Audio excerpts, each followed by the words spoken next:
Hi guys, welcome to Mike Masher TV and Film Talk. My name is Callum, also known as Wilson! and I'm here with Jerome, aka Loudmouth J. Hey there. Also here with Taha, aka Munchkin T. Hey guys. First topic, the Spider-Man news and what it means to the Marvel Cinematic Universe. How intriguing and lucrative. I'm going to stop talking like an idiot now and go back to my normal voice. Welcome back. Welcome back. Although a tad late, Yeah. I do think that we should probably touch upon it. So, Spider-Man news. Indeed. Someone give us a recap exactly what went down. I'm a bit rusty on it, so maybe you could give us one time. I mean, the overview did seem like it was like after like a mass amount of Sony hacking going on. People started with. Was it all to do? I'm confused. Was it to do with the Sony hacking? To be honest, I don't even know. I'm not even sure myself, but it seemed like that's where it started to hear about it. It wasn't because it's not the same thing as the whole North Korea interview thing. Oh no. That's completely It's just different, in general due to like their problems generally in terms of their security. Well, it just got hacked. Okay. Yeah, and like just because of like once bad blood starts happening between the studio and other like actors, big name actors, they'll lose a lot of money. And people start saying, might they sell Spider-Man back to Marvel? And I don't even know if that might have been an offhanded mention, which is probably turned into this, and now everyone's talking about it. Yeah. I might be wrong. Hey, I don't research this because I ain't got time. But yeah, what do you guys actually think of Sony getting Spider-Man? And What do you mean Marvel possibly? Marvel getting Spider-Man. I think it's good, but also I think I read somewhere where there wouldn't be any point in doing another origin story, so they're just gonna sort of throw him in because everyone's just gonna be like, okay, we know how Spider-Man becomes Spider-Man. We don't need to know again. And it's like, I think if they do that, because there's also talk about them getting rid of Andrew Garfield, then they don't need to get rid of Andrew Garfield because we know him as a Spider-Man, and in that role we don't need to. If he's gonna go into the Avengers universe, he doesn't need to be technically Peter Parker. We just need him to be Spider-Man. Yeah, well, the idea is that they're not telling an origin story. It's just straight up gonna be He's there. He's just there, and he just. I'd love for him to just join the team, but I like the idea of Spider-Man being this kind of underdog in the universe. The Avengers are the top dogs, which is kind of how it is in the comics a bit. But even then, though, like if they do, yeah, but it's not because Spider-Man's part of the Avengers. He joins the Avengers. Yeah. But I think at first, maybe not at first. In the Ultimate Universe, that's how he is. Maybe it's a case where like he does join the Avengers, but it's after like something with the Avengers, and it ends up spilling into Queens. Yeah, and that's how he gets drawn in. Yeah. But even then, though, like with that Spider-Man bringing on Andrew Garfield from Sony to Marvel, will they actually do that, or will they go with the new Spider-Man? So to speak? I don't think they should. I think they should keep Andrew Garfield because if they just want Spider-Man, Andrew Garfield's like the best Spider-Man. Well, do you know what? Like in sense of being Spider-Man. Yeah. He is an awful Peter Parker. Like he's not even playing Peter Parker how Peter Parker's played. I don't really agree with saying that he's a bad Peter Parker, although he's a different Peter Parker. I wouldn't say he's a bad I don't even think Tobey Maguire's Peter Parker is a good Peter Parker. He's saying like he's too whiny. There was saying when you compare like Andrew Garfield being the best Spider-Man, you're comparing it to one other Spider-Man that was Tobey Maguire. True. No, to be fair, I would say I didn't know what you were going to get there for a second. I thought that you were going to say Tobey Maguire is like the best Spider-Man in the world. No, he's not. No. 2 words. One word, one number. Spider-Man 3. Okay, I'm not gonna dive into that. He's good in Spider-Man 2 though. No, Dr. Octopus was good in Spider-Man 2. Because when he lost his powers in Spider-Man 2 and started doing that whole "I'ma smile and be cool and be a nerd again," it was like, no. That was just like. But I think I was talking to you about this the other week when it first came out. Like, there are so many different versions of Peter Parker in thing. Like, if you go back to the 1990s Spider-Man thing, he is more ripped as Peter Parker the original, than he is as Spider-Man. Yeah, the Amazing Spider-Man. The Amazing Spider-Man. You know the one the one that was he's on like Fox. Captain America. You know one's made by the one that was Fox Kids. Fox Kids, yeah. Oh, that one. He's super ripped. You know as what? Peter Parker. But then in Spider-Man, he's like condensed down. That's how they drew people back then. Yeah. It seemed like any other guy that's masculine. Everyone was huge. I actually remember watching it. I remember watching it as a kid, looking at how Tonky was, and he's getting bullied, and I'm just thinking, how is he getting bullied? He's twice the size of that guy. If you consider how hench he was in that, and then like that was an alright interpretation of Peter Parker. But like, I still think they haven't done a good Peter Parker, and I don't think there's a need to. I don't give a crap about Peter Parker. But here's the thing: I've always just seen like it. the only one I give what I don't care about any other Avenger apart from Iron Man in terms of character, in terms of how he is outside of the suit. But he is essentially Iron Man out of the suit as well. He's a cocky billionaire. Yeah, and then when he's in the suit, he's a cocky guy in a suit. People much rather care about Tony Stark than they do Iron Man. But going back, I said to the Spider-Man thing, I would say the way I've always compared it is Tobey Maguire is Peter Parker from the original Amazing Spider-Man comics, when he's like super whiny, he's really super nerdy, all of that. Whilst Andrew Garfield is more like the Spectacular Spider-Man TV show. Quick talking. Yeah, quick talking. Yeah, but my issue with Andrew Garfield in the Spider-Man films is anyone who hears Spider-Man and then looks at Peter Parker in that, who knew him, would be like, that's Peter Parker. Yeah. He's the same guy in the suit as he is outside the suit. Yeah. He's a friendly neighborhood Spider-Man. Like, okay, Peter. Like, especially when he saves Aunt May, it's like, really, Aunt? Really? His aunt's clueless in the film as well. Is she? Because it almost feels like there's kind of this thing where she kind of knows, but she doesn't make it bare that she knows. But she kind of. I think they do it in the films. I think in the first one they do it more than in the second one. They definitely hint at it a lot more in the first in the second Amazing Spider-Man? In the first Amazing Spider-Man. No, in the second Amazing. I watched it. I was watching some of it yesterday. Yeah. The whole scene when he's getting his clothes out. When he's covered in soot and he's trying to clean the chimney, and she's just like, he goes, "I clean the chimney." We don't have a chimney, and then she's just like, "Get ready." She's like, "I've had enough of your rubbish excuses. Like, just get ready. I know you're Spider-Man. Okay, let's do this." We won't go there, will we? Yeah. We can acknowledge there might be a hint. Okay, let's talk about what it will mean for the Marvel Cinematic Universe in the sense of Spider-Man has always been, is it Sony? Yeah, Sony owns it. There's been his own universe. It's like you can't integrate the Sony universe into the Marvel universe because it's like, what? So no one talks about what happened in New York when it's in New York, and you don't see the Stark Tower anywhere, and you don't see anything else. Then again, though, like, would Sony possibly giving like Spider-Man to Marvel? Like, you know, like, what was it? When they showed at the Comic-Con event where they showed all the movies that's coming out. Yeah, I remember seeing the Inhumans, and I'm thinking that's how Marvel are going to bring in the mutants, like X-Men mutants. Yeah, because they don't own the right, because Fox owns the right. 20th century. Is it 20th century or Fox? 20th century. Who owns X-Men? Owns X-Men? Fox. Fox owns it. Yeah. Fox. I'm thinking they're going to bring in because they own the term mutant in comic books. In the movie adaptation, they can't call them mutants. I'm pretty sure Inhumans are their own. They're like their own team. They're their own teams, but but I'm thinking they're going to introduce the idea of mutants. No, but they're already doing that with Scarlet Witch and that's what I'm saying. They're calling them miracles. Yeah. That's what I'm saying. They're going to introduce them, but with a different tag name. Yeah, possibly. They're already doing it in. They're going to start introducing it in Shield, Agents of Shield. That makes sense though. Like if they end up doing that with Spider-Man, they're already introducing Inhumans in Shield. Because like if they introduce Spider-Man into the Avengers, I saw at one point in the Avengers, Spider-Man's in there, so Wolverine's in there too. Well, yeah, in terms of the Avengers, like Wolverine's supposed to be in there. Loads of people are in there. I know what you're saying, but I'm trying to say Wolverine is a core member of the Avengers. So if they're going to bring Spider-Man into that play now, who's also a core member of the Avengers, it's kind of an obligation to bring in Wolverine. The thing is about Spider-Man is it kind of went well for them with the Amazing Spider-Man, but they didn't have anywhere near the success that they had with the original Spider-Man series, and they're not getting all this hype that like Days of Future Past got so much hype behind it. Like, to be fair, Days of Future Past is a damn good film. Days of Future Past got so much hype, and the whole X-Men franchise has been revitalized by this, by the idea that X-Men spoilers, that X-Men 3 never happened. Yeah, that's not a spoiler. That's a spoiler because it happens. It happens in the film. Do they actually? Would you say that it never happened? It doesn't happen because have they completely ignored it? Yeah, they ignore it. It's basically they rewrote time. They altered the timeline. I actually think that none of the X-Men they acknowledge its existence because Cyclops is dead and Jean is dead.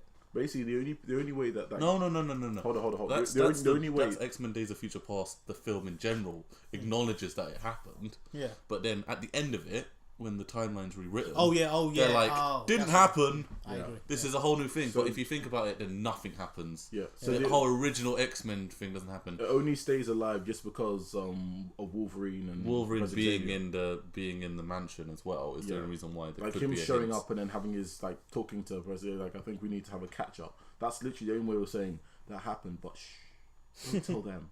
Don't tell Jean she kills her husband. No. We'll keep it quiet. Okay. Yeah. Okay. So like, that's basically I would say no. Going back to the Spider-Man thing. Personally speaking, that's all I want from the Marvel Cinematic Universe. Just bring Spider-Man in the Avengers. I know it's a big ask, and it was a big ask before, but now it looks like there's a glimmer of hope. No, if Marvel knows what's good for them, they're gonna try and get Spider-Man. No, if Sony knows what's good for them, they've been trying to get Spider-Man for years. Yeah, I know, but with the thing is, Sony are doing really badly. Sony are not doing well, so if they sell the rights... But the thing is, if they sell the rights to Spider-Man to Marvel, they're going to lose a big asset. I think they share the rights. I'm not entirely sure how the rights thing works. No, I think Marvel, majority is... Marvel, the comic books, own Spider-Man, but the cinematic rights belong to Sony. Yeah. So Marvel Studios couldn't use Spider-Man even if they wanted to, just like they can't use the X-Men because it belongs to Fox. Okay, quick question. Yeah. Right? Let's make it quick. By the way, emphasize that point. But if they do change the actor, even though I personally think Andrew Garfield is brilliant, other people may disagree. But if they do change the actor, who do you reckon should replace him? That's a big question. I said in my head I don't have a catalogue of worthy replacements because I don't really think what actor would be a good replacement. I'm just thinking, would it be nice to see a refreshing new face? Yeah. Like no one was like, when Tobey Maguire got booted off and all that stuff, that they were like, Andrew Garfield, you're gonna be our man. He just kind of he was just like, there. And even then, everyone was like, oh, why would we pick Andrew Garfield? He's too hot to play the Peter Parker nerd kind of character. But when he got the Spider-Man costume on, everyone was like, that's Spider-Man. Yeah, when he's essentially, to me, the perfect Spider-Man. But even then, like, to be honest, I think like Andrew Garfield's Peter Parker.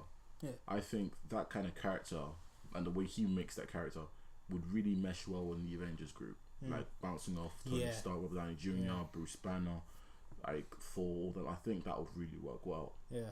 Because I'm thinking if they bring in Spider-Man for that Avengers kind of thing, would they still would they just collate and make a bigger team, or would other characters like say, I'm being mean here, but evidently Hawkeye or Black Widow, would they have their own thing to do? Oh yeah, like kind of like a round robin system. Yeah. Would it always be like a team of 6? No, or would it bump up to a team of 7, 8, or something like that? I reckon. Does that just mean more screen time and a lot more like when the Avengers films happen? The Avengers, all of them, the main staple of them, like the ones that get their own movies, basically come back, and then you'll get the Hawkeyes and the Black Widows and all them, but they're not the main emphasis. Everyone knows that you don't go and see an Avenger film to see Black Widow and Hawkeye. You go and watch it. I think some people do. Yeah, but you go. The main reason you go is for Hulk, Iron Man, for the main four. Yeah, the main four. You just go for that. I just want to see Iron Man and Steve Rogers bigger. Yeah. I'd love to see Tony Stark interact with Peter Parker. That's what I'm saying. I think that would be brilliant. Like just because they're both wise talkers. Yeah, because they're both nerds, but one's just a really cool nerd. No, one's a rich nerd. Oh, one, Because if Peter Parker had that kind of money, come on, you know full well he'd go ham. Yeah, I'd love to see that interaction. I mean, yeah, but like, in a couple of like cartoon shows, you see when like Spider-Man and Tony Stark bump into each other. Yeah. Tony Stark ends up making Spider-Man like a mecha spider. Yeah, the Iron Spider. Yeah, that kind of thing is like that's awesome. If they were to like in some fathomable future where they did that in the movie, people would absolutely mind break. They would, because like you heard enough of the cheers and people seeing like this movie's coming up. This movie's coming out. This movie's coming out. Spider-Man, Iron Man, Iron Spider. Like, that's two of their favorite characters. Yeah. Teaming up. I've always seen Spider-Man as Marvel's Superman in terms of he's their face. Okay, yeah, in that respect, yeah, definitely. Like he's. Yeah, but that's not true anymore. Maybe not. But ever since the Avengers came out, that's not true. I wouldn't say so. Go back 10 years ago, Spider-Man is still the face of. I don't think it is. Marvel. I don't think that's the case anymore. Like even though the films have helped the characters of Captain America, Tony Stark, I say Tony Stark, well, Iron Man, a lot more. If anything, I still think Spider-Man is still widely. To be honest, it didn't really boost Iron Man up because Iron Man was already like a cult fan favorite. Well, no, but it was only not really until Robert Downey Jr. Until Robert Downey Jr. Until Robert Downey Jr. came along, no one really gave a crap about Iron Man. He wasn't a big player. I didn't care. I didn't care who was playing him. I didn't care about whether they were going to make a movie about him. Comes out and then everyone loses their minds about it. Same thing with Thor. Same thing. I still think Thor is like everyone's just like, all right, we know he has to be in the Avengers. I don't think anyone's like, oh my god, Thor's coming out. Well, the thing is, the ladies are. No, the ladies are because it's Chris Hemsworth because he just takes his top off every film. Yeah. It's a formula that can't go wrong. Some of the guys like Natalie Portman. But yeah, a lot of girls like Chris Hemsworth.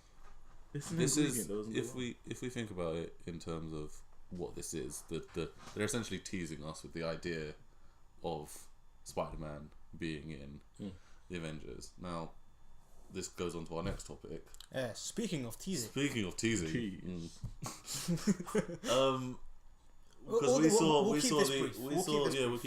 the Ant-Man trailer, like a teaser, or the ant-sized. Yeah, good one, Jerome. Yeah. Thank you. I tried we saw the Ant-Man trailer, and that is we saw the miniature one, and then we found a big one, didn't we? Yeah. But the miniature one is like the most piss-take teaser trailer in the world. To be honest, that is what a teaser trailer should be. It should be that because it does. But the thing is, it doesn't show you anything. Nope. No. It's brilliant. It's brilliant considering Ant-Man. It's brilliant for Ant-Man, but like if you wanted to see footage, you have to search to find the actual footage. I found it first. I know you did. I don't know how. Yeah, but I found it by accident first. I didn't even know there was a miniature. With that kind of thing, but even in that footage. There isn't a lot to go from. You do get to see some Ant-Man cough, and you see some calf muscle. That's good. He didn't skip leg day. Okay, that's cool for me. And Paul Rudd doesn't look like he's in a comedy. He doesn't look like he's out of his depth. I like him. I think he's a good actor, and I think he's gonna do really well in this. Personally. Yeah, he needs this role to elevate him from just being the guy who's in. Yeah, people want to take him a lot more seriously. Yeah, like rom-coms, like. Yeah. I mean, that's what happened with Heath Ledger and Batman. I mean, what was he in before Knight's Tale? He's in other things, but the only thing we when you say other things. Yeah, but no, well, that may rest in peace. 10 Things I Hate About You. Yeah, 10 Things I Hate About You. That is a good film. That's a good film. That's a good film. Let us not argue. Rest in peace, Heath Ledger. But even if he was still alive, I doubt he could have made a film that would have surpassed what he did. I just would have loved to have seen. I think that's the whole issue. I think even he knew that he was like, no, not even that. It's like it's not to Suicide Squad. Yeah. Oh, Suicide Squad. I'm just saying. Heath Ledger in that would have been boss. Oh yeah, but he wouldn't be in that. No, he'd be the Joker. No, he wouldn't. No, because it's a different universe. It's part of the new Batman universe. It's not part of the. That is true. It's not part of the Dark Knight universe. Yeah. It still would be Jared Leto, who I'm not that fussed about him being. Jared. I'm is it Gerard? Is it Jared? Why do I keep calling Jared? Gerard. Oh yes, Gerard. Yeah. No. Yeah, he would have been. Will Smith is dead. No, whatever. There's some bad casting choices in that, and it's good. But let's not. We're getting sidetracked. Yeah, teasers. Teasers. Do you think it's a good idea to have a teaser of a teaser? And do you think teasers are the same as? I agree because you were saying something. I agree with you what you said. That teasers are no longer teasers. Yeah. It's essentially the teaser of the teaser is now what a quote teaser should be. We were unsure about the Avengers trailer that came out because then we saw the thing teasing for the new Avengers trailer, which looks like a tease. It doesn't show you any new footage. It just goes here's some stuff that's from the previous trailer that you've seen, which I don't know was a teaser trailer or not. I'll tell you what was a teaser trailer. Remember when I think they announced Age of Ultron, and there was the thing where his helmet is. The camera's going all around his helmet. That's a teaser trailer. That's like here's the villain. Go crazy. Oh yeah, just essentially announcing the villain. Yeah. There's some slight monologue. Yeah, that's what the Ant-Man teaser. That's what an actual teaser trailer should be. Yeah. No one was saying we barely able to see anything. That's the idea. We know it's Ant-Man. Yeah, because then here's the guy playing the main character. Here's the other character. Here's his cough. Cool. Another good teaser trailer, the Star Wars one that came out. Yeah, you don't. That was just a handful of shots. You don't get anything from that. Shots, though. Yeah, you don't get anything from it. You get here's a black stormtrooper. Here's a woman on a speeder. Yeah. Here's a Sith. Yeah, that's it. Yeah, and here, pretty much. You can't put anything from that apart from what we talked about last episode. Subtle droid.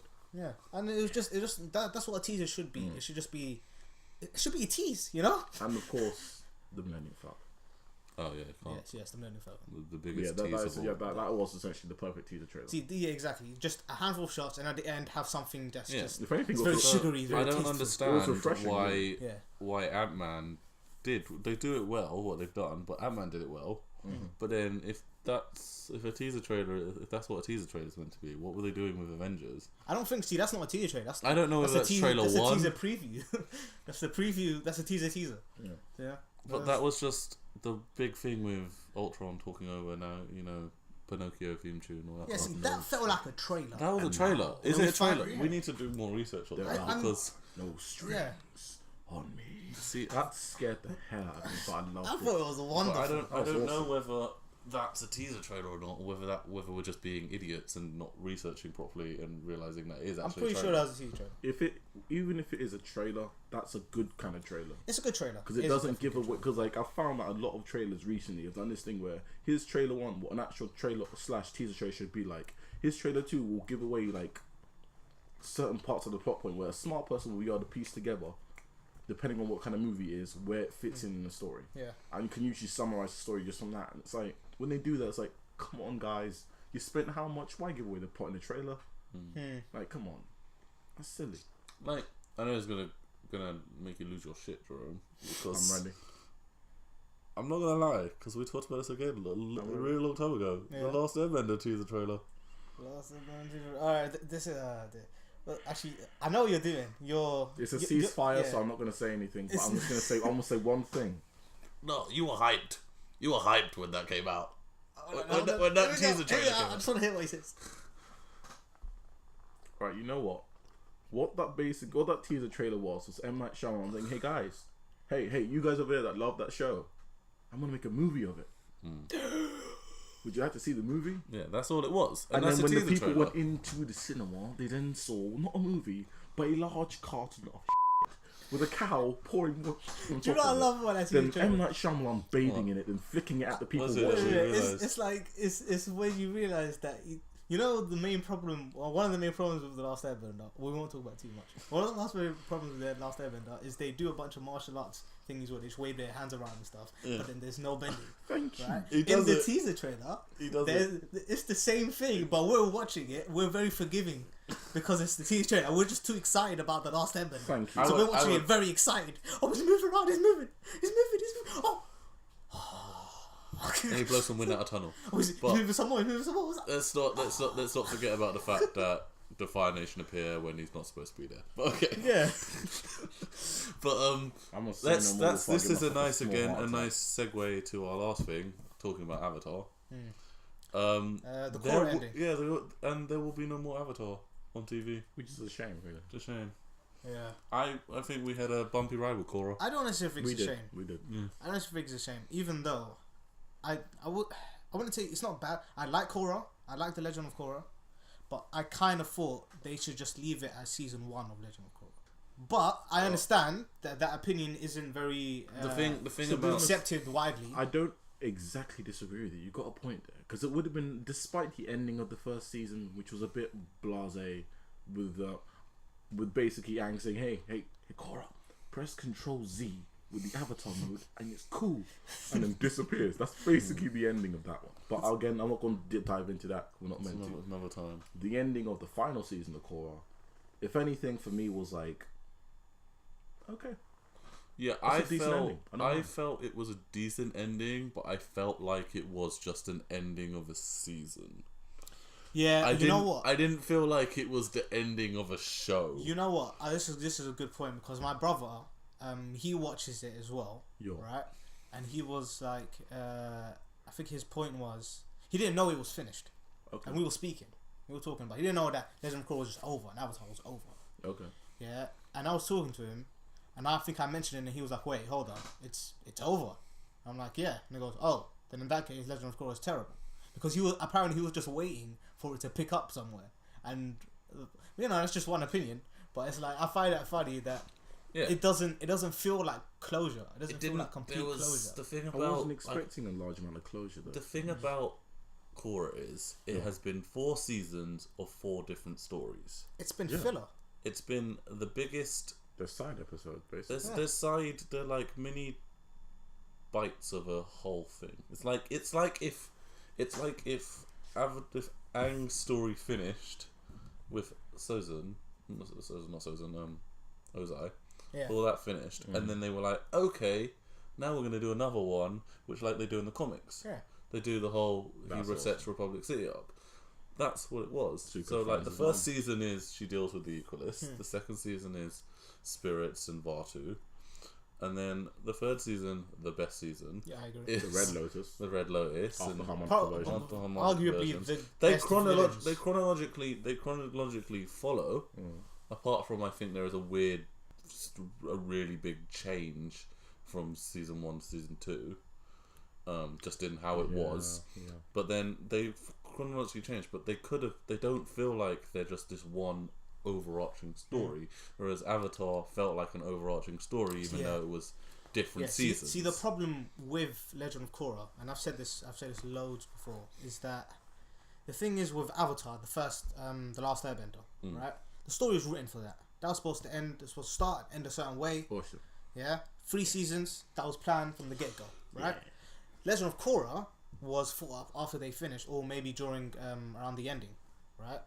And they intended that to just be 1 season, just be something extra, and you enjoy it, and then that'll be the end of it. Yeah. Only problem was, well, this is a problem when things get forced. It was forced that it kept going, and when things are forced that they keep going, it's strange. It loses things. Yeah.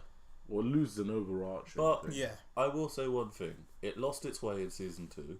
Yeah. Hell yes. It brought it back with season 3 with some great villains, and I think season 4, the last season, is a good overall season. It's a good season. I think Kuvira is a good villain until the last 5 minutes of the show, and then not even that. To be honest, like it seemed like they tried to give Kuvira an almost Zuko style story, but in 1 season. Like so she needed to know. No, but her no, I disagree. Her trying to do something overarching that she thinks is good.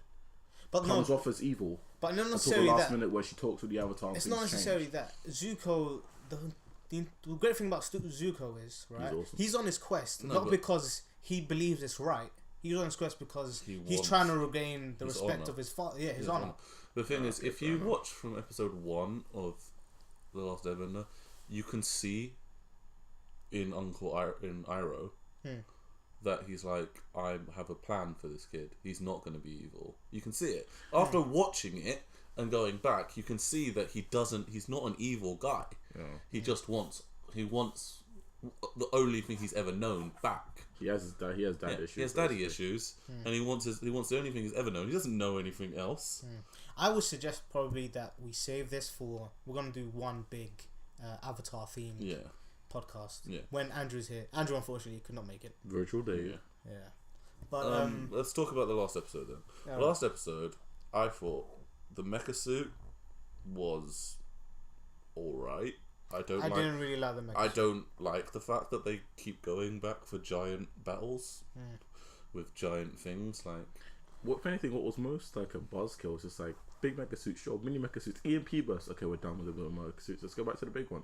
You never really see them suits at work. Yeah, the little mecha suits were basically they didn't even need to be there. They're just fancy They drawings. were cannon fodder. Yeah, because it's literally they come out. Oh no, they're gonna cause a lot of EMP. Okay, never mind. Cool. Okay, guys, start the hummingbird machines up. Cool. Yeah. I mean, the thing is, I think the finale was not necessarily great. Like, the thing is, my view on Legend of Korra as a whole, anyway, is just not as good as the Last Airbender. Just to touch on that. But I'd say the thing is that the combat, like the fight choreography, is bloody brilliant in the finale. I think it's absolutely amazing. I disagree. Oh, for real? I think it was an alright. I think it was alright. Apart from when. If you're talking about when Korra fights Kuvira in the top, I love that entrance. I love when she comes in. I'm just like, damn, girl, why ain't you been doing this the whole Sorry, the whole bloody way through this. Like, I know she had a whole struggling whatever that she has going on, but like she does that and then she has her on the ropes, and it was a brilliant thing. I think the whole when she fires, I think me and my girlfriend were watching it, and there's a bit where she hits her with air. My girlfriend was Why just didn't like, you use fire? "Why didn't you use fire? Why are you using air? That's not going to do anything." Because it didn't seem like Korra wanted to kill her. No, Korra doesn't want to. I explained that. Korra doesn't want to kill her. Yeah. Korra wants to, because the whole thing is called balance. It's about balance. It's about finding a peaceful solution. Yeah. Which is actually pretty good, because looking back at the beginning of Korra, she uses firebending a lot. She's a hothead, right? It's only when she learns. Yeah, a bit more maturity. Yeah. That she rarely see her use it. I don't think it's the one that she least uses. If anything, she uses fire more when it comes to like jetpacking up to fight someone. But even then, she then switches straight away to air. Yeah, she switches to air, water. Her water bending in the last episode was cool. Oh, as when well. it came to freezing. When she froze the thing, that was cool. But I was watching these reviewers do it, like reaction videos to it. Yeah, and they were like, "Korra's a bitch." Korra lets him die.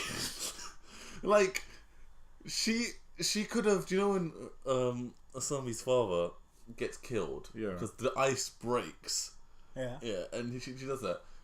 Korra could just do some more ice bending. Do some more ice.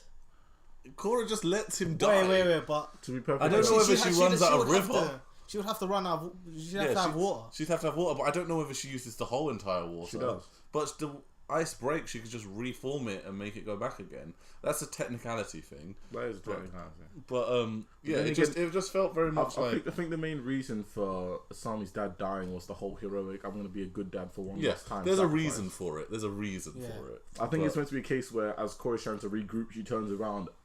Oh, if that had happened, and that's an awkward kind of. If that had happened before they kill the Earth Queen, that would have been one of the most shocking moments in Korra. What? Because it's the first. When the Earth Queen dies, that was like that was the first you time. Watched her die. It's the first time that someone full on is like a villain. Apart from Aman and Finn, because they kill each other. But that's not like someone murders. There's a piece. There's a reason. With that though, it's not a case where you're actually watching that person lose life in front of you on the screen. With theirs, this was dark. Yeah, literally. This was mature. The Aman and his brother thing, that was like into the sunset. Bad peaceful, guy ending kind of thing. Yeah. So this was the villains actually killing someone before your eyes. Yeah. Before your eyes. That was the difference. As well. But if you think about it, Asami's father's death is brutal. Oh yeah, he gets. He's got like no. But he's splat. He's mush. He gets swatted. Yeah, but that's it's more of a sacrifice. It's a sacrifice, and it's not a thing. But it kind of does like show how ruthless Kuvira was at that point, and I compared her to she's the Hitler of Avatar. She would roll around. She had camps where she was sending people to re-education camps. You're right. I would definitely compare it to her. That is a really horrible thing to realise. Her army dressed like stormtroopers. So she's kind of like the evil empire. Can you stop f***ing my childhood, please? Yeah, it's not your childhood though. No, I started as a child watching Avatar, so it's my childhood. She does that, and it just shows you the ruthlessness of it all. Dude, Hitler. It shows her the ruthlessness of it, and that's what I didn't like the ending.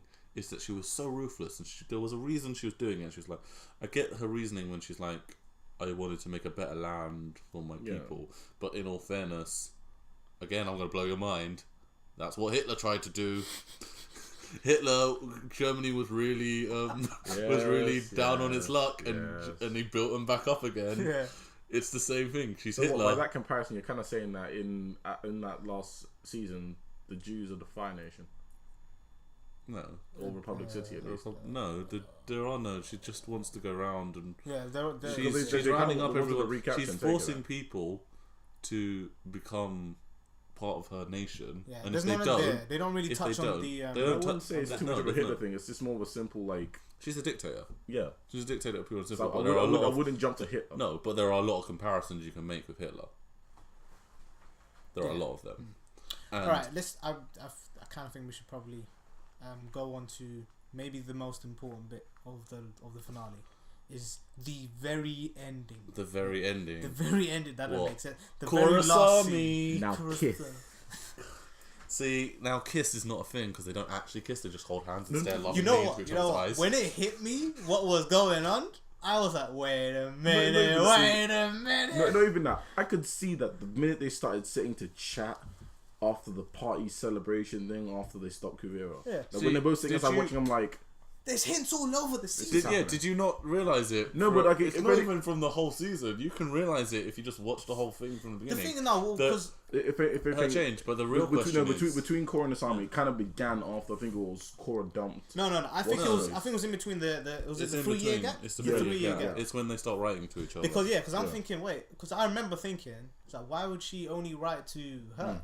I mean, they're not even that close. But I guess now they are.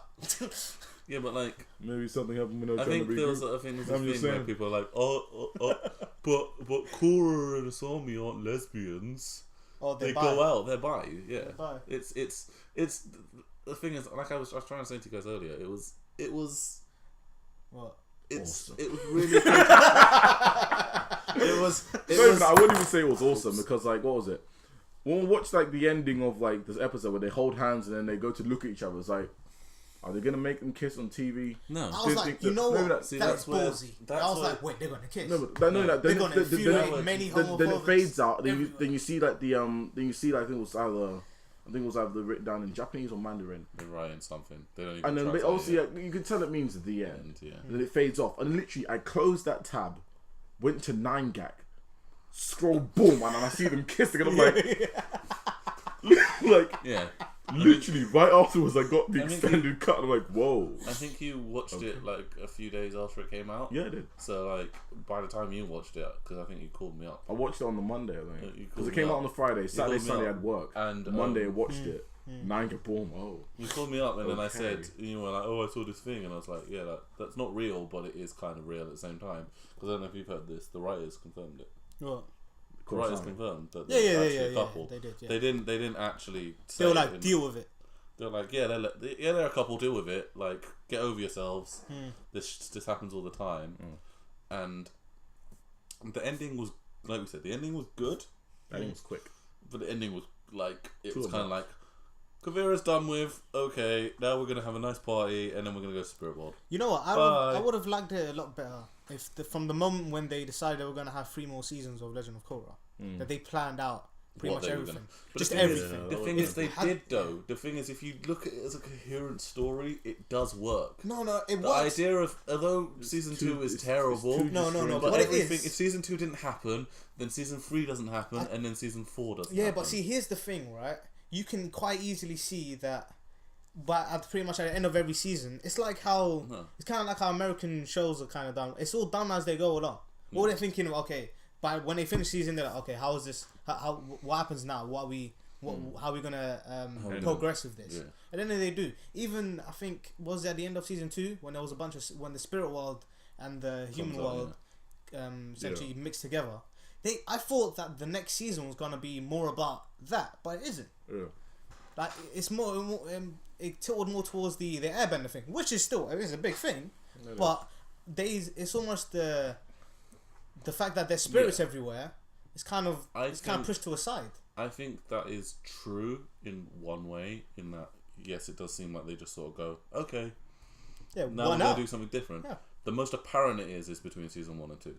Yeah, because there's no like, okay, now we're gonna go deal with spirits. It's not. It's just like season 1 ends. There's no mention of spirits. No mention of a man. No mention of anything that connects. They almost forget that existed. Season 1, and then they go to season 2, and it's like, okay, we're gonna deal with spirits. But the whole overall thing, I think, worked well. From season 2, if they started off with season 2, it wouldn't have worked because everyone would hated it and it would never got renewed. But season 2, 3, and 4 work as a overarching story. Yeah, they flow. But as I said though, it's two separate. They're two separate, but it's not one thing. But I think the way, like we said, the way it ends is just like, okay, we could be going on an adventure in the spirit world, and then we'll probably come back for season 5, and there'll be a new big bad. If anything, I would have liked to have seen a story happening in the spirit world. Yeah. Because after like season 2, I thought that's what Spirits. I wanted to find out more about the spirit world. Yeah. I thought that's what Spirits. I wanted to bump into. Yeah. That was going to take place like 95%. You know what I would have liked to see? I would have liked to see them bump into like a turtle lion. Or like all of them, like, there was like the Megalodon turtle lions, and like have them reinvigorate all her past Avatar forms. Because I do not like how. They don't do that. Yeah. Not till next one. Yeah, they don't summarize that either. That is to do with the ending though. They don't summarize. She never gets her Avatar connection back. Yeah. They don't. Yeah, they don't. They don't explain that. There was this theory. There was this theory that she does a lion turtle was going to appear. She does talk to that like the what was it? It was Rava. She does talk, like Rava does speak to her, but it's like, oh hey bro, how you doing? Hey cool, yeah cool, that's great, cool. And that's literally it. It's so quick. It's like, Rava, you're back. Yes, I never left. Let's just leave that. No, do you know what I don't like? Stay quiet now. I've got Avatar things to do. You don't talk to me for another 10,000 years until Vatu shows up again. I'm about to make out with my girlfriend. You can just imagine Rava just going, no, hey, I don't swing this way. I don't swing this way. Wait a minute. I can just see Rava like, oh damn. Boy, you dog. We go to Spirit World, and I'm gonna watch. See, that's the thing is, this is the reaction that you get from people. Is that the biggest thing you take from it? It's not that it's over. It's that oh my god. Avatar. To be honest, is bi. Is bi. That's it. Yeah. That's all you get from it. You know what? It's either. I think it's one of two reactions. It's either you're a homophobic and you're like, oh well, I don't accept this at all, or you're like, well, damn. There are some in the middle. I'm like, cool. What was it? Like, I don't think when I was watching it with my girlfriend is that she was watching it and she was like, she sees a song and she went, damn girl. She's kind of like, she's good looking. Yeah. Like, and she's like, and then she saw Mako. She didn't watch the previous seasons. Yes. And she's like, those two get together, don't they? Because like they're a cliched couple that would get together. And I'm like, yeah. And I was like, and then she like, and then she was like, Korra's. And then she looks at Korra. Goes, Korra's not really that good looking, is she? Korra's a bit plain, isn't she? You know what? And then I was like, I'd seen it before. I'd seen it with her, so I was like. I was just like, straight faced going. Wait for it. You're about to get blown. Your mind's about to get blown. The hands drawing. Tonight the music seems so loud. That's just. It reminds me of the fact that they both went out with Marco, so it just goes to show Marco must be a terrible boyfriend. They both ended up bi. They were like, I'm done with this gender. Bi. Marco turned him bi. Or they were bi the whole time. But it's almost implied. So he's not just a firebender, he's a sex bender as well.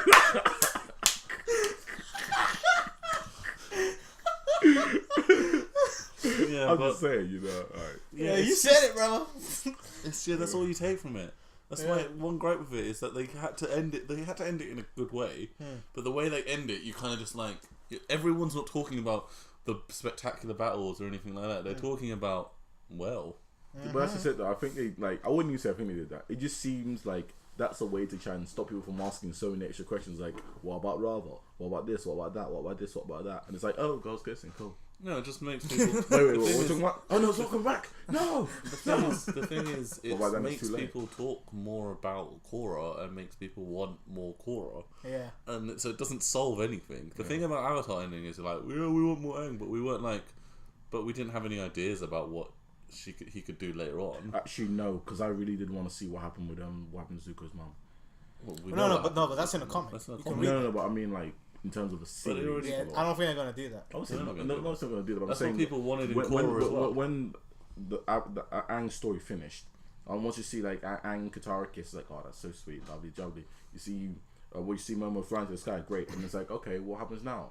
You think it's gonna be the credits or something, and then you see like Zuko walking down like a dark dungeon area. I'm like, okay, cool. Oh yeah. What's happening? And then you see him approach his dad and it's like, yes. There's my mother. Yes. Yes. I thought it was gonna be like maybe like a follow up, maybe like 1 or 2 episodes where they talk about that. That would have been awesome. Because I've read the comics and it could be summed up in about 3 episodes. It would have been brilliant because I mean even like but they don't want to do that. Like just even a quick mention because it's like Zuko's mum is like a recurring topic throughout the entirety of that entire first series, especially when Azula goes nuts Yeah. And you see her talking to her mom, and that's like some Green Goblin, like Norman Osborn type stuff. You're looking in the mirror talking, it's like but instead it's like mom saying, I care about you. She turns around, starts crying. It's like, whoa. Because you know her to be like this all-seeing evil chick, like she's nuts. Yeah, no, that added. And then she starts. That's the complete opposite of Zuko. In a sense, Zuko has daddy issues, and Azula has mommy issues. Yeah. They're f***ed up children. That's what I'm saying though. It added that. It made her more than just a crazy bat chick that was basically like the weird female version of her dad. Yeah, but again, you know what I would say? I would say we leave this. Let's not dive into that. We'll leave this before. Let's get my towel around myself. The Avatar themed podcast where we're just going to talk about everything Avatar, and we're going to be talking about the film. Welcome. And we're going. By the way, guys, get ready for that 2-hour special podcast. I'm going to apologize in advance. It's just going to be Jerome just losing his head. I will yell, and I apologize in advance for the expletives because I think we're gonna avoid talking about the movie. You know what? No, we're going to talk about the movie. This is the time to talk about the movie. You will talk about the movie. Okay. He's called Loudmouth J. Overall opinions, guys. Overall opinions on the ending of Korra and the last episode. What did you actually? Did you think it was a good? Yeah, briefly though. Brief opinion. Was it good? It was a good but abrupt ending. Yeah.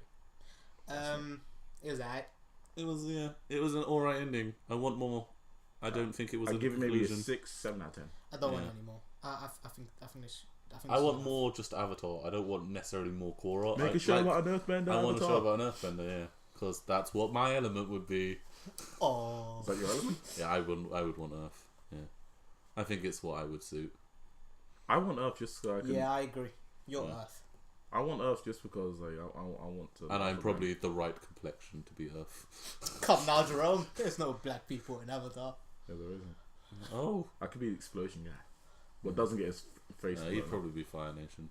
I want to be Fire Nation. I want to be on the metal bend. I want to be on the lava bend. But you couldn't. You can only do one. Says you. But anyway, my dad's a lava bender. My mom's a metal bender. Bang. What? That's not how it works. How do you know? That's how they explain that. Shut up. Okay. Anyway, yeah, we need to wrap up. This has gone on for a while. But yeah. I mean, I can invent a new film. Who's gonna sign out? You wanna sign out, Callum? Yeah, sign out, Callum. Do it. Do it now. What? I have to yell Wilson. Screw it. I'll just sign out. Best outro ever. Yeah. All right. So, thanks for listening, guys. This has been a pretty cool podcast. I think everyone would agree. If you're still here, that is. Yeah, you probably think so. I'll give you a cookie. Yeah. So this has been Mike Masher TV and Film Talk. I've been Taha, aka Munchkin T. I've been Jerome, aka Loudmouth J. I've been Callum, aka Wilson. Yay. Yeah. And on a final note, someone do sound to sign us out.